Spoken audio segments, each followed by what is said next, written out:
നിങ്ങൾ മാസത്തിൽ ഒന്നോ രണ്ടോ വട്ടമൊക്കെ എപ്പോഴെങ്കിലുമായിട്ട് ലേറ്റായിട്ട് ഫുഡ് കഴിക്കുന്നുണ്ട്, കുഴപ്പമില്ല.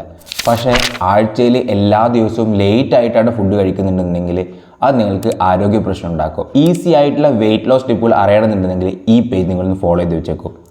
ലേറ്റായിട്ട് ഫുഡ് കഴിക്കുന്നത് നമുക്ക് പലതരത്തിലുള്ള ആരോഗ്യ പ്രശ്നങ്ങൾ ഉണ്ടാക്കുന്നത് റിസർച്ച് ക്ലിയർ ആയിട്ട് പറഞ്ഞിട്ടുണ്ട്. അതായത് ലേറ്റായിട്ട് ഫുഡ് കഴിക്കുന്ന സമയത്ത് അത് ആദ്യം തന്നെ നമ്മളെ സ്ലീപ്പ് സൈക്കിളിനെ എഫക്റ്റ് ചെയ്യും. അതുകൂടാതെ നമ്മുടെ സർക്കാരിൻ റിതം തെറ്റിക്കുകയും ചെയ്യും. പിന്നത്തെ രണ്ടാമത്തെ കാര്യം എന്ന് വെച്ച് കഴിഞ്ഞാൽ നമ്മൾ ഡീപ്പായിട്ട് ഉറങ്ങുന്നു തോന്നുമെങ്കിലും നമുക്ക് ഡീപ്പായിട്ടുള്ള ഉറക്കം കിട്ടില്ല, നമ്മൾ സ്ലീപ്പ് വല്ലാതെ ഡിസ്റ്റർബ് ആകും. പിന്നെയുള്ള കാര്യം എന്ന് വെച്ച് കഴിഞ്ഞാൽ ദഹനം നടക്കില്ല, രാത്രി നല്ല രീതിയിലുള്ള പചനം നടക്കില്ല, ആഹാരം കൃത്യമായി ഡൈജഷൻ നടക്കില്ല, നമുക്ക് ആവശ്യമായിട്ടുള്ള ന്യൂട്രീഷൻ ലഭ്യമാകില്ല. പിന്നെ ഒരു കാര്യം എന്ന് വെച്ച് കഴിഞ്ഞാൽ നമുക്ക് രാത്രി ഉറങ്ങാൻ കിടക്കുന്ന സമയത്ത് നമ്മളെ ശരീരത്തിൽ ഇൻസുലിൻ ഹോർമോണും കോർട്ടിസോൾ ഹോർമോണും ഒക്കെ വളരെ കുറവാണ് ഉണ്ടാവേണ്ടത്. പക്ഷേ ഇങ്ങനെ ലേറ്റായിട്ട് ഫുഡ് കഴിക്കുന്നതിൻ്റെ ഭാഗമായിട്ട് ഈ രണ്ട് സാധനം കൂടി വരും. അതുകൂടാതെ നമുക്ക് ലേറ്റായിട്ട് ഫുഡ് കഴിക്കുന്ന ഭാഗമായിട്ട് നിരവധി സമ്മാനങ്ങൾ നമ്മുടെ ശരീരത്തിന് കിട്ടും.